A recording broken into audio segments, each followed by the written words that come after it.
BRS అంచనాలకు తగ్గట్లు జనం రాలేదంటున్నారు. వాళ్లు అనుకున్నంత స్థాయిలో పొలిటికల్ మైలేజ్ దక్కలేదంటున్నారు. గులాబీ దళపతి కేసీఆర్ స్పీచ్ ముగిసేదాకా చాలా మంది జనం అక్కడ లేనే లేరని చెబుతున్నారు. కొండంత రాగం తీసి అదేదో పాట పాడినట్లు పాత చింతకాయ పచ్చడి లెక్క కేసీఆర్ ప్రసంగం సాగిందనే మాటలు రాష్ట్ర రాజకీయ వర్గాల్లో వినిపిస్తున్నాయి. 25 ఏళ్ల పార్టీ పండుగకు గుర్తుగా వరంగల్లో నిర్వహించిన రజతోత్సవ సభ మాత్రమే కనిపించింది తప్ప కేసీఆర్ సభ రాజకీయంగా ఎలాంటి ఇంపాక్ట్ చూపలేదనే మాటలు వినిపిస్తున్నాయి. బీఆర్ఎస్ నేతల ఉత్సాహం తప్ప పార్టీకి ఎలాంటి ఊపు రాలేదనే చర్చ జోరుగా సాగుతోంది. కేసీఆర్ ప్రసంగంలో పస లేదంటోంది కాంగ్రెస్. బీఆర్ఎస్ని నమ్మే పరిస్థితుల్లో జనం లేదంటోంది బీజేపీ. వరంగల్లో బీఆర్ఎస్ రజతోత్సవ సభలో కేసీఆర్ ప్రసంగాన్ని చూశాక రాష్ట్ర రాజకీయ వర్గాల్లో ఇలాంటి మాటలే వినిపిస్తున్నాయట. ఓరుగల్లు సభ బీఆర్ఎస్కు ఊపు తెచ్చే ప్రయత్నంగానే విజయవంతమైంది తప్ప పార్టీని క్యాడర్ని రాజకీయంగా యాక్షన్ మోడ్లోకి తెచ్చే విషయంలో సక్సెస్ కాలేకపోయిందనే చర్చ జోరుగా సాగుతోంది. కేసీఆర్ ప్రసంగం ప్రస్తుత కాంగ్రెస్ ప్రభుత్వంపై విమర్శలు, గత బీఆర్ఎస్ పాలనలో విజయాలను హైలైట్ చేయడం కోసమే అన్నట్లుగా సాగింది తప్ప బీఆర్ఎస్ నేతలు, కార్యకర్తలకు ఎలాంటి దిశానిర్దేశం చేసినట్లుగా అనిపించలేదనే అభిప్రాయాలు వ్యక్తమవుతున్నాయి.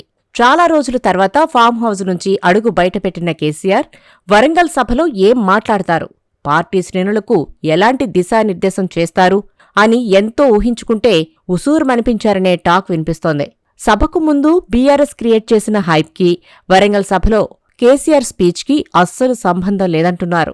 వాస్తవానికి అసెంబ్లీ ఎన్నికలు, ఆ తర్వాత 6 నెలలకు వచ్చిన పార్లమెంటు ఎన్నికల తర్వాత బీఆర్ఎస్ నిరాశలో కూరుకుపోయింది. అసెంబ్లీ ఎన్నికల్లో అధికారం కోల్పోవడం, పార్లమెంటు ఎన్నికల్లో 0 సీట్లకే పరిమితమవడం పార్టీని బాగా దెబ్బకొట్టింది. ఈ పరిస్థితుల్లో వరంగల్లో బీఆర్ఎస్ రజతోత్సవ సభతో పార్టీ కార్యకర్తల్లో మళ్లీ జోష్ నింపేందుకు ప్రయత్నించారు కేసీఆర్. ఈ సభతో బీఆర్ఎస్ రాష్ట్రంలో బలమైన రాజకీయ శక్తిగా ఉందనే సంకేతం ఇచ్చేందుకు గట్టిగానే ప్రయత్నించారు. కానీ అది నెరవేరలేదనే చర్చ రాజకీయ వర్గాల్లో సాగుతోందట. 10 లక్షల మందికి పైగా జనం వస్తారని ఆ పార్టీ నేతలు చెప్పిన మాటలకు, బీఆర్ఎస్ చేసిన ప్రచారానికి, వరంగల్ సభకు వచ్చిన జనానికి అస్సలు పొంతనే లేదంటున్నాయి ప్రత్యర్థి పార్టీలు. ఇదంతా పక్కన పెడితే ఇక ముందు కేసీఆర్ కార్యాచరణ ఎలా ఉండబోతోంది? ఇకపై దూకుడుగా వ్యవహరిస్తారా? అసెంబ్లీకి వచ్చి అడగాల్సినవి అడిగి కడిగి పారేస్తారా? కార్యకర్తలను ఎలా యాక్టివ్ మోడ్లోకి తీసుకొస్తారు? నాయకులకు ఎలాంటి దిశానిర్దేశం చేస్తారు అని అంతా ఎదురుచూశారు. కానీ కేసీఆర్ మాత్రం సింపుల్గా తేల్చేశారనే ప్రచారం సాగుతోంది. ప్రజలతో నేరుగా సంబంధం ఏర్పరచుకోవాలని, పార్టీని మళ్లీ అధికారులకి తీసుకొచ్చేందుకు కృషి చేయాలని కార్యకర్తలకు పిలుపునిచ్చి స్టేజ్ దిగి వెళ్లిపోవడం చూసి అంతా ఆశ్చర్యపోయారు. లక్షలాది మంది కార్యకర్తలను ఒకచోట చేర్చింది ఇది చెప్పడానికేనా అని మాట్లాడుకుంటున్నారు. కనీసం రాబోయే స్థానిక సంస్థల ఎన్నికల్లో బీఆర్ఎస్ శ్రేణులు ఎలా పనిచేయాలి, ఏ విధంగా ముందుకు వెళ్లాలనే దానిపై దిశానిర్దేశం చేస్తారనుకుంటే దానిపై ఒక్క మాట కూడా మాట్లాడకపోవడం పట్ల ఆ పార్టీ కార్యకర్తలే అసంతృప్తిగా ఉన్నారట. కేసీఆర్ ప్రసంగం కూడా పస లేకుండా సాగిందనే మాటలు వినిపిస్తున్నాయి. వరంగల్ సభను తెలంగాణ ఉద్యమంతో ముడిపెట్టి పాత ముచ్చటే మళ్లీ చెప్పి చంద్రబాబుపై కొన్ని విమర్శలు విసిరి బీజేపీని గట్టిగా మందలిస్తే ఏమవుతుందోనని ఫీలై అధికార కాంగ్రెస్ పార్టీపై కాస్త ఘాటు విమర్శలు చేసి తమ హయాంలో చేసిన పనులనే పదే పదే హైలైట్ చేసి వెళ్లిపోయారనే వాదన రాష్ట్ర రాజకీయ వర్గాల్లో బలంగా వినిపిస్తోంది. అంతే తప్ప ప్రజల్లో మళ్లీ బీఆర్ఎస్పై నమ్మకం కలిగించేలా ఎలాంటి ప్రయత్నాలు చేయలేదనే అభిప్రాయాలు వ్యక్తమవుతున్నాయి. తమ విమర్శలతో తెలంగాణ ప్రజల్లో అధికార కాంగ్రెస్పై అసంతృప్తిని రేకెత్తించేందుకు మాత్రమే కేసీఆర్ ప్రయత్నించారనేది కొందరు రాజకీయ విశ్లేషకుల మాట. చాలా రోజుల తర్వాత వరంగల్లో BRS Sabha పెడుతోందంటే KCR is back అన్నట్లుగా ఉంటుందనుకున్నారట. కానీ అది బీఆర్ఎస్ రజతోత్సవ సభ కాబట్టి, పార్టీ అధినేతగా తాను ఓ 4 ముక్కలు మాట్లాడాలి కాబట్టి తన వంతుగా ఓ 4 మాటలు మాట్లాడేసి వెళ్లిపోయారనే చర్చ సాగుతోంది.